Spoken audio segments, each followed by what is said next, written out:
இன்னும் 15 நாளைக்கு இடையில ஈரான் தங்களுக்கான அணு ஆயுதங்களை கண்டுபிடித்து விடுவார்கள் என்று இஸ்ரேலோட உளவுத்துறை தரப்பிலிருந்து நம்பிக்கையை தெரியப்படுத்தி இருக்கிறார்கள். இந்த இஸ்ரேல் தான் பல வருடங்களாக ஈரான் உடனடியாக அணு ஆயுதங்களை கண்டுபிடித்து விடுவார்கள், ஈரான் அணு ஆயுதங்களை கண்டுபிடிக்கிறதுக்கு இந்த 1 மாதங்கள் தான் இருக்கு பல தடவை சொல்லியிருந்தார்கள். பட் இப்ப வரையுமே ஈரான் எந்த ஒரு அணு ஆயுதங்களையும் கண்டுபிடிக்கல. ஏற்கனவே ட்ரம்ப் அவர்கள், அமெரிக்காவோட பிரசிடென்ட் ஆகி இருக்கிற டொனால்ட் ட்ரம்ப் அவர்களும் கூடி சீக்கிரமே ஈரான் அணு ஆயுதங்களை கண்டுபிடித்து விடுவார்கள் என்றுதான் சொல்லியிருந்தார். ஆனால் அமெரிக்காவோட நேஷனல் செக்யூரிட்டி அட்வைசர் இப்போதைக்கு ஈரானால் அணு ஆயுதங்களை கண்டுபிடிக்க முடியாது என்று சொல்லியிருந்தார். ஆனால் ட்ரம்ப் அவர்கள் அவரை நம்புறதுக்கு பதிலாக இஸ்ரேலோட உளவுத்துறையை நம்பிக்கொண்டிருக்கார். அதாவது தங்களுடைய சொந்த நாட்டு உளவுத்துறையை நம்புறதுக்கு பதிலாக இஸ்ரேலோட உளவுத்துறையை ட்ரம்ப் அவர்கள் நம்புறது அமெரிக்கா மேலேயே மிகப்பெரிய ஒரு வெறுப்பைத்தான் பலருக்கு ஏற்படுத்தும். அமெரிக்காவோட பவர் இவ்வளவுதான, அமெரிக்காவில் இருக்கிறவரையே அமெரிக்காவோட பிரசிடென்டை நம்ப மாட்டேன் என்று சொல்றாரு என்ற மாதிரியான கேள்விகளைத்தான் இப்ப பல மத்தியில் எழுப்பியிருக்கு. பட் ட்ரம்ப் அவர்கள் தங்களுடைய சொந்த நாட்டு உளவாளிகளை நம்பாமல் இஸ்ரேலோட உளவாளிகளை நம்புறது அமெரிக்காவுக்கு மிகப்பெரிய ஒரு அவமானத்தையும் மிகப்பெரிய ஒரு இழுக்கையும் ஏற்படுத்தி இருக்கின்றே சொல்ல முடியும். என்னதான் இப்படி அவமானங்களும் இழுக்கம் ஏற்பட்டாலும் அதை பற்றி தம்பவர்கள் கவலைப்பட போறதில்லை. தொடர்ந்து இஸ்ரேலை தான் நம்ப போறார்கள், இஸ்ரேலோட உளவமைப்பை தான் நம்ப போறார்கள். சரி, அமெரிக்கா இப்போதான் ஈரானுக்கு எதிரான போரில் களமிறங்குவாங்க என்ற கேள்வி கண்டிப்பாக உங்களுக்கு கிளம்பும். இதற்கான பதிலை அமெரிக்காவோட ஒயிட் ஹவுஸினுடைய ஸ்போக் பர்சன் சொல்லியிருக்கார்.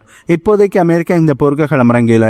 அமெரிக்கா ஈரானுக்கு எதிரான போரில் களமிறங்குறதுக்கான முடிவை இன்னும் ஒரு 15 நாளைக்கு இடையில, அதாவது 2 கிழமைக்கு இடையில எடுப்போம் என்று சொல்லியிருக்கார். இஸ்ரேல் தரப்புலேருந்து 15 நாளைக்கு இடையில ஈரான் அணு ஆயுதங்களை கண்டுபிடித்து விடுவார்கள் என்று சொல்கிறார்கள். அமெரிக்கா தரப்பிலிருந்து இன்னும் 2 கிழமைக்கு இடையில ட்ரம்ப் அவர்கள் ஈரானுக்கு எதிரான போரை ஆரம்பிப்பதற்கான ஓர்டரை போட்டு விடுவார் என்று சொல்கிறார்கள். இரண்டையும் கனெக்ட் பண்ணி பார்க்கும்போது ஏதோ ஒரு சம்பவம் நடக்க போகுதுன்றது மட்டும் தெளிவாக தெரியுது. ஏனென்றால் இஸ்ரேல் சொல்றதையும் ட்ரம்ப் அவர்களோட ஒயிட் ஹவுஸ் தரப்பிலிருந்து சொல்வதையும் கனெக்ட் பண்ணி பார்க்கும்போது ஈரான் அணு ஆயுதங்களை கண்டுபிடிக்க போறார்கள் என்று சொல்லி அமெரிக்கா நேரடியாக இந்த போருக்கு களமிறங்க போறாங்க என்பது நாங்கள் முடிவெடுத்து விடலாம். ஏனென்றால் இவர்களோட கதைகள் அப்படித்தான் இருக்கு.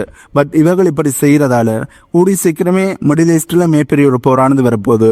அமெரிக்கா எப்போது இந்த போருக்கு களமிறங்குறாங்களோ அப்போதுதான் இந்த போரானது மிக பெருசாக வெடிக்கும்.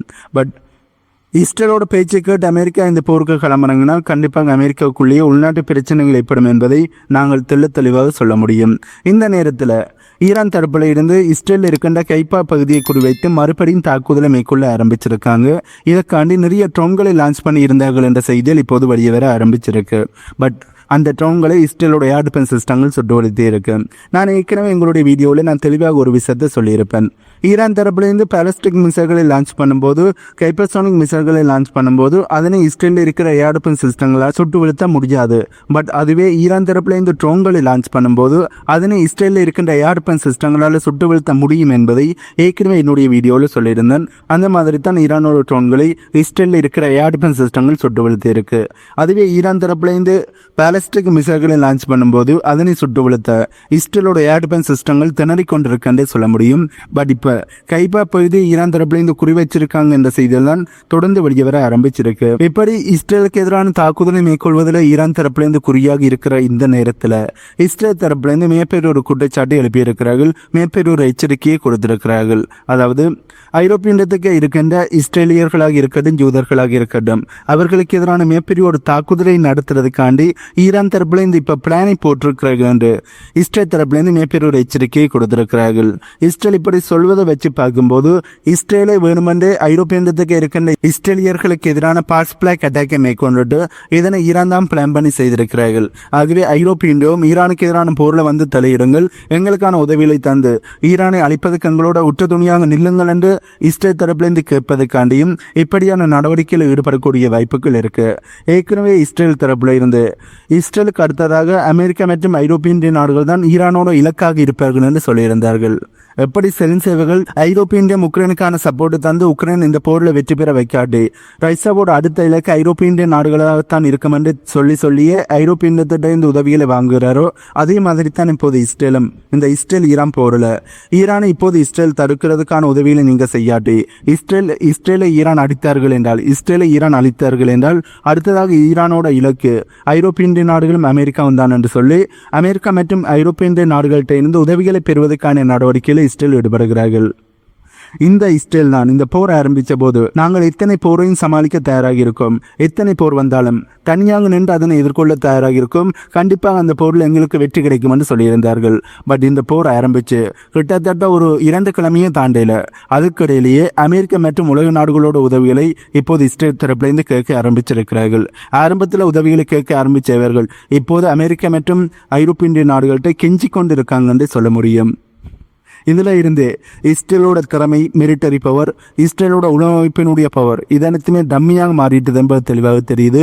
இவ்வளவு நாளுமே இந்த இஸ்ரேல் என்ற நாடானது உருவானதுல இருந்து இப்போ வரையுமே, அதாவது 2வது உலகப்போர் முடிவடைந்த பிறகு இந்த இஸ்ரேல் என்ற நாட்டை பாலஸ்தீனத்தில் உருவாக்கியதிலிருந்து இப்போ வரையுமே இஸ்ரேல் கட்டிக்காத்த அவர்களோட பெருமைகள் அனைத்துமே இந்த போரானது ஆரம்பித்த பிறகு தவிடுபடி ஆகிட்டது என்றே சொல்ல முடியும். இஸ்ரேல் மீது யாருமே வைக்க முடியாது, இஸ்ரேலோட லேண்டுக்கு யாருமே தாக்குதலை நடத்த முடியாது. இஸ்ரேலோட மொசாட் உலகமைப்பானது திறம்பட செய்யப்படுவார்கள். இந்த உலகத்தில் இருக்கிற மிகப்பெரிய பவர்ஃபுல்லான உலகமைப்பு என்றால் அது இஸ்ரேலோட மொசாட் உலகமைப்பு மட்டும்தான். அதே மாதிரி இந்த உலகத்தில் இருக்கின்ற சக்தி வாய்ந்த இராணுவத்தை வைத்திருக்கின்ற நாடென்றால் அது இஸ்ரேல் தான்.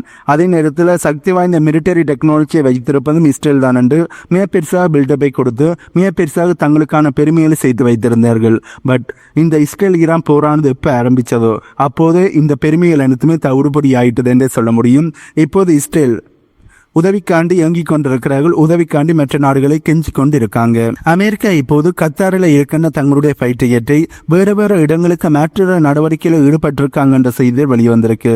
அதுவும் இந்த கத்தாரோட ஏர்பேஸில் இருக்கின்ற ஃபைட்டர் ஜெட், முக்கியமாக ஷெல்டர் இல்லாத ஃபைட்டர் ஜெட், ஒரு தாக்குதல் இடம்பெறும் போது அதில் இருந்த ஃபைட்டர் ஜெட்டை பாதுகாக்கிறதுக்காண்டி ஷெல்டருக்கு அதனை வைப்பார்கள். பட் அப்படி ஷெல்டர் இல்லாத ஃபைட்டர் ஜெட் அனைத்தையுமே பாதுகாப்பான இடங்களுக்கு மாற்றுவதற்கான நடவடிக்கையில் அமெரிக்கா இப்போ ஈடுபட ஆரம்பிச்சிருக்காங்க.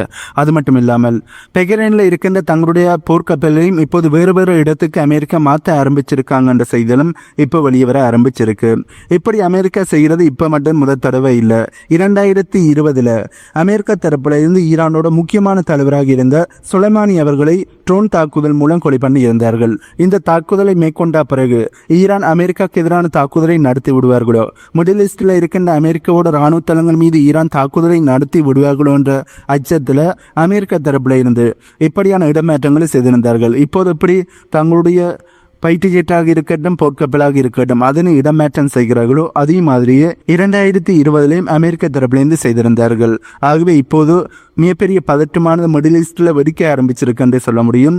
அமெரிக்கா ஈரானுக்கு எதிரான போரில் களமிறங்கும் போது அமெரிக்காவுக்கு எதிரான மிகப்பெரிய ஒரு தாக்குதலை ஈரான் செய்யக்கூடிய வாய்ப்புகள் இருக்கு. அதனையும் ஈரானுக்கு அருகில் இருக்கின்ற அமெரிக்காவோட இராணுவ தளங்களை குறிவைத்து தான் ஈரான் தாக்குதலை நடத்தக்கூடிய வாய்ப்புகள் இருக்கு என்பது இப்போது அமெரிக்காவுக்கு தெரிஞ்சபடியே தான் அமெரிக்கா தங்களுடைய ஃபைட்டர் ஜெட், பாதுகாப்பற்றிருக்கிற ஃபைட்டர் ஜெட்டாக இருக்கணும், போர்க்கப்பலாக இருக்கட்டும், அதனை பாதுகாப்பான இடங்களுக்கு மாற்ற ஆரம்பிச்சிருக்கிறார்கள். பட் அமெரிக்காவுக்கு ஒரு விஷயம் புரியலை. ஈரான்கிட்ட இருக்கிற மிசைல்களை எடுத்து பார்த்தோம் என்றால் மிடில் ஈஸ்டில் அமெரிக்காவோட போர்க்கப்பலாக இருக்கட்டும், அமெரிக்காவோட இராணுவ தளங்களாக இருக்கட்டும், அமெரிக்காவோட ஃபைட்டர் ஜெட்டாக இருக்கட்டும், எங்கே கொண்டு போய் நிறுத்தினாலும் அதனை குறிவைத்து ஈரானால் தாக்குதல் நடத்த முடியும். அந்த அளவுக்கு லாங் ரேஞ்சான கேப்பபிலிட்டியான மிசைல்களானது ஈரான்கிட்ட இருக்கு. ஆகவே இப்போது பாதுகாப்பு இல்லை என்று சொல்லி கத்தார் மற்றும் பெஹ்ரைனில் இருக்கின்ற தங்களுடைய ஃபைட்டர் ஜெட்டையும் போர்க்கப்பலையும் வேறு இடங்களுக்கு மாற்றினாலும் மிடில் ஈஸ்டில் அதுகள் இருக்கும் வரையுமே அதுகளுக்கு எந்த ஒரு பாதுகாப்பும் இல்லை என்பதுதான் உண்மையாக இருக்கு. ஏனென்றால் ஈரான்கிட்ட இருக்கிற மிசைல்கள் அந்த அளவுக்கு சக்தி வாய்ந்த கேப்பபிலிட்டியான மிசைல்களாக இருக்கு. ஆகவே இதனை அமெரிக்கா புரிஞ்சு கொண்டு ஈரானுக்கு எதிரான தாக்குதலை நடத்துக்கு முன்னம் இதற்கான சரியான பாதுகாப்பான வழிமுறைகள் அனைத்துமே செய்துட்டு அதுக்கு பிறகு ஈரானுக்கு எதிரான தாக்குதலை நடத்தலாம். பட் ஈரானுக்கு எதிரான போரில் அமெரிக்கா களமிறங்கினால் மிடில் ஈஸ்டில் இருக்கின்ற அமெரிக்காவோட இராணுவ தளங்களுக்கு இருக்கின்ற பாதுகாப்பினுடைய சதவீதமானது 0வாக இருக்கு என்பதுதான் இப்ப நிறைய வல்லுநர்களோட கருத்தாக இருக்கு. இஸ்ரேலோட பிரைம் மினிஸ்டராக இருக்கிற நெத்தன்யாகு இப்போது கான் நியூஸ் சேனலுக்கு இன்டர்வியூவை கொடுத்திருக்கார். இந்த இன்டர்வியூல இஸ்ரேல் என்ற ஒரு நாடானது உருவாக்கப்பட்ட போது நிறைய அரபுலக நாடுகள் ஒற்றுமையாக இருந்து இஸ்ரேலை எதிர்த்தார்கள். பட் இஸ்ரேல் என்ற ஒரு நாடு உருவாக்கப்பட்ட பிறகு இப்படி ஒற்றுமையாக இருந்த அரபுலக நாடுகளை நாங்கள் பிரிக்க ஆரம்பித்தோம். பிரிப்பது மட்டுமில்லாமல் யார் யார் எங்களை எதிர்த்தார்களோ அவர்களை நாங்கள் ஒழிக்க ஆரம்பித்தோம். அவர்களுக்கு எதிரான போரை ஆரம்பித்து அவர்களோட வாய்ஸை நாங்கள் அடைக்கணும். அவர்களை எங்களுக்கு எதிராக திசை திரும்புறதுல இருந்து அவர்களை நியூட்ரலைஸ் பண்ண ஆரம்பித்தோம். ஆகவே இஸ்ரேல் என்ற ஒரு நாடு உருவாகும் போது எந்தெந்த அரபுலக நாடுகள் ஒற்றுமையாக இருந்தார்களோ அவர்களை இப்போது எடுத்து பார்க்கும்போது அவர்கள் இப்போது ஒற்றுமையாக இல்லை. அவர்களை பிரித்தது மட்டுமில்லாமல் அவர்களை நாங்கள் தொடர்ந்து வேட்டையாடி கொண்டிருக்கோம் என்பதையும் நெத்தன்யாகு அவர்கள் சொல்லியிருக்கார். ஆகவே இவர் சொன்ன விஷயத்தை நாங்கள் முக்கியமாக கவனிச்சுத்தான் ஆகணும். ஏனென்றால் இப்ப அரபுலக நாடுகள்கிட்ட ஒற்றுமை என்று கேட்டோம் என்றால் அது என்னென்று கேட்பார்கள். அப்படி அவர்கள் ஒற்றுமை இல்லாமல் இருக்கிறார்கள். ஆகவே அரபுலக நாடுகளுக்கு இருக்கின்ற ஒற்றுமை அவர்கள் இந்த இஸ்ரேல் என்ற ஒரு நாடு உருவாகும் போது அரபுலக நாடுகள் எப்படி ஒற்றுமையாக இருந்தார்களோ அதே மாதிரி இப்போதும் அரபுலக நாடுகள் ஒற்றுமையாக இருந்தால் இஸ்ரேலால அரபுலக நாடுகளுக்கு எதிராக வாளை ஆட்ட முடியாது. இஸ்ரேலால காசாக்கும் போயிருக்க முடியாது. காசாக்கு எதிரான தாக்குதலை நடத்தி இருக்க முடியாது. லெபனானுக்கு எதிரான தாக்குதலை நடத்தி இருக்க முடியாது. சிரியாவில் தாக்குதலை நடத்தி ஆக்கிரமிப்பு நடவடிக்கைகளில் ஈடுபட்டிருக்க முடியாது. ஈராக்குக்கு எதிரான தாக்குதலை நடத்தி இருக்க முடியாது. இப்போது ஈரானுக்கு எதிரான தாக்குதலையும் இஸ்ரேலால் நடத்தி இருக்க முடியாது. பட் இஸ்ரேல் தந்திரமாக அரபுலக நாடுகளோடு ஒற்றுமையை முதல்ல சிதைத்தார்கள். ஒற்றுமையை சிதைத்து அரபுலக நாடுகளை தனித்தனியாக மாற்றி அவர்களை தங்கள் பக்கம் இழுத்து எந்தெந்த நாடுகள் அரபுலகத்தில் இருக்கிற எந்தெந்த நாடுகள் இஸ்ரேலை எதிர்க்கிறார்களோ அவர்களை அந்த அரபுலக நாடுகளை வச்சு எதிர்த்து கொண்டிருக்கிறார்கள். அந்த அரபுலக நாடுகளோட உதவிகளை வச்சு அந்த எதிர்க்கின்ற அரபுலக நாடுகளை அழிச்சு கொண்டிருக்காங்கன்னு சொல்ல முடியும். அந்த வகையில் தான் ஒற்றுமையை சிதறடித்து இப்போது ஈரானுக்கு எதிரான தாக்குதலை இஸ்ரேல் மேற்கொள்கிறார்கள். இதற்கு அரபுலகத்தில் முக்கியமாக இருக்கின்ற நாடுகள் ஜோர்டனாக இருக்கட்டும், சிரியாவாக இருக்கட்டும், அதே மாதிரி கத்தாராக இருக்கட்டும், இந்த நாடுகளும் இஸ்ரேலுக்கு ஈரானுக்கு எதிரான தாக்குதலை நடத்துவதற்கு மிகப்பெரிய உதவியை செஞ்சு கொண்டிருக்காங்கன்னு சொல்ல முடியும். இப்படி இருக்கையில ஈரான் தரப்புல இருந்து இஸ்ரேலுக்கு எதிரான பாலிஸ்டிக் மிசைல் தாக்குதலை மேற்கொண்டிருந்தார்கள். இதுல சகாப் 3 மிசைலினுடைய என்ஜின் ஆனது கீழே விழுந்திருக்கணும். அது டெல்லவிவ் பகுதியில் இருக்கின்ற ஒரு கார் மீது விழுந்திருக்கின்ற போட்டோஸ் ஆனது வெளியே வர ஆரம்பிச்சிருக்கு. இந்த இன்ஜினை எடுத்து பார்க்கும்போது இது ரொம்ப பழைய காலத்து இன்ஜின். இந்த இன்ஜினை பயன்படுத்தி தான் இந்த பாலிஸ்டிக் மிசைலை ஈரானானது உருவாக்கி இருக்கிறார்கள் என்பது இப்போது தெளிவாக தெரியுது. ஆகவே இப்போது ஈரான் தங்கள்கிட்ட இருக்கிற பழங்காலத்து மிசைல்களை பயன்படுத்தி தான் இஸ்ரேலுக்கு எதிரான தாக்குதலை மேற்கொள்கிறார்கள். தங்கள்கிட்ட இருக்கிற அட்வான்ஸான மிசைல்களில் வெறும் 2% கூட இஸ்ரேலுக்கு எதிராக இன்னுமே ஈரான் பயன்படுத்த ஆரம்பிக்கல. பட் தங்களுடைய பழைய மிசைல்களை பயன்படுத்தி இஸ்ரேலுக்கு எதிரான தாக்குதலை ஈரான் மேற்கொள்ளும் போதே இஸ்ரேலுக்கு இப்படியான இழப்புகள் ஏற்படுதென்றால் அட்வான்ஸான மிசைல்களை ஈரான் இஸ்ரேலுக்கு எதிராக பயன்படுத்தும் போது இஸ்ரேலுக்கு எந்தளவு இழப்புகள் ஏற்படும் என்பதை நீங்களே கொஞ்சம் ஊகித்து பாருங்கள். பட் இஸ்ரேல் தப்பான ஒரு கணக்கை போட்டு ஈரானுக்கு எதிரான தாக்குதலை மேற்கொண்டு இப்போது பயங்கரமான இழப்புகளை சந்தித்துக் கொண்டு இருக்கிறார்கள் என்றே சொல்ல முடியும். இப்படி இருக்கையில் ஈரான் மேற்கொள்கின்ற தாக்குதலால் இஸ்ரேலுக்கு இழப்புகள் ஏற்படுகின்றது. அந்த இழப்புகளுக்கான வீடியோஸ் ஆகி இருக்கட்டும், அதுக்கான போட்டோஸ் ஆகி இருக்கட்டும், அதனை சோசியல் மீடியாவில் யாருமே போடக்கூடாது. அது மட்டும் இல்லாமல் யாருமே இஸ்ரேலுக்கு எதிரான கேள்விகளை கேட்கக்கூடாது என்று சொல்லி இஸ்ரேலோட அரசாங்கம் தடையிலே போட்டிருந்தார்கள். பட் இப்போது இஸ்ரேலில் இருந்த ஒரு டிக்டாக்கர் இப்படி இஸ்ரேலுக்கு எதிராக ஈரான் மேற்கொண்ட தாக்குதலுக்கான வீடியோஸையும் அதுக்கான போட்டோஸையும் ரிலீஸ் பண்ணியபடியால் அவரை இப்போது இஸ்ரேலோட அரசாங்கமானது கைது பண்ணி இருக்காங்க என்ற செய்தியில் வெளிவந்திருக்கு. ஆகவே இஸ்ரேலுக்கு இப்ப டெமோக்ரஸியானது இருக்கா என்ற கேள்விதான் பல மத்தியில் எழும்பியிருக்கு.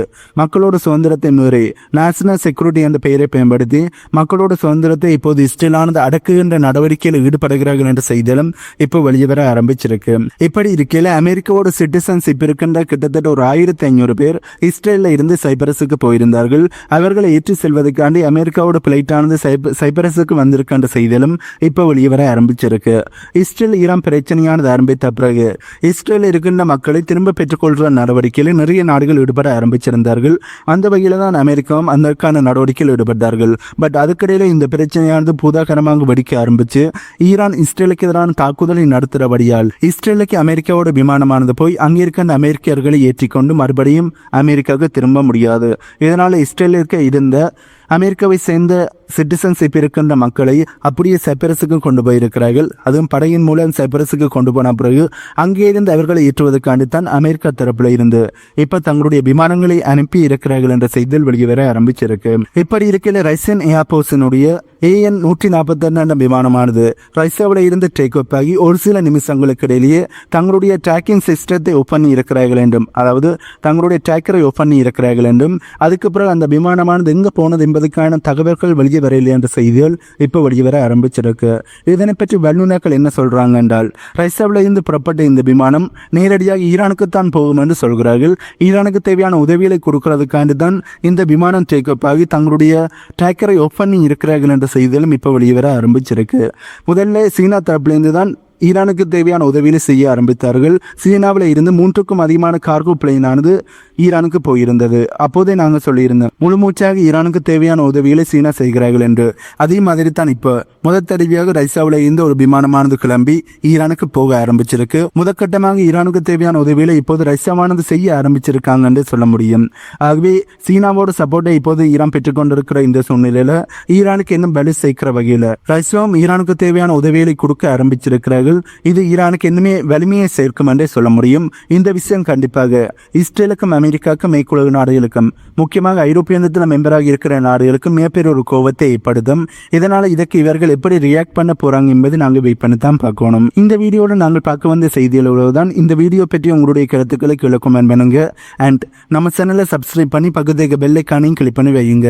அப்பதான் நான் போடக்கூடிய வீடியோஸை நீங்க உடனுக்குடன் பார்க்க முடியும். இன்னும் ஒரு வீடியோவில் உங்களை மீட் பண்றேன்.